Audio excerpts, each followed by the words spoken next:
I mean, really, at the end of the day, because I heard, and I got to give credit when I remember something, but Andy Elliott, I heard him say Mhm. one time, and it could have been a clip or on stage or wherever we were, but he said, "Bring your family with you. Tell them what you're doing.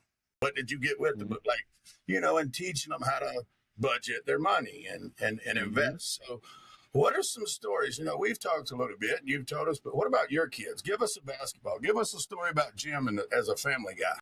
Man, it's fun, and I might be creating a monster here.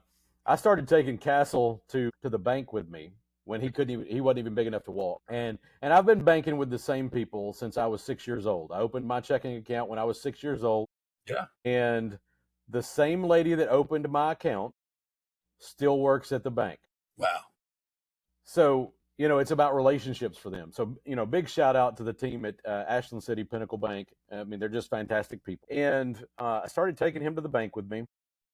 And this was before I was on the health kick. So, probably some bad habits in there. But I started training him that if we were putting money in savings, or if we were moving money from our checking to our savings account, or if we were putting money in the bank, he got a sucker. If we were taking money out of the bank, no sucker. Mm.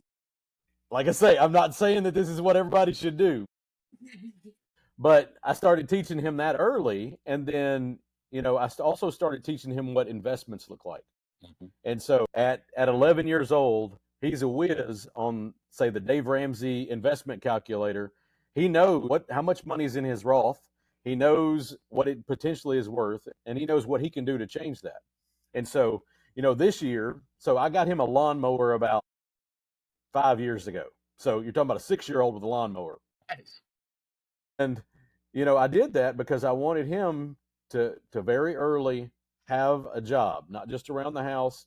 And so now, he just turned 11. So at 10 years old, so this past season, we've upgraded him in mowers, a couple times. And Okay. so now he's got he's got a Gravely commercial. He mows 2 1.5 acre lots. He does the weed eating. Dad's just the transportation. Right. And so he has to budget his time. He's got to call the customers. I will not deal with the customers. They are his customers. He's got to collect the money. Like, these are all things that too many kids aren't taught.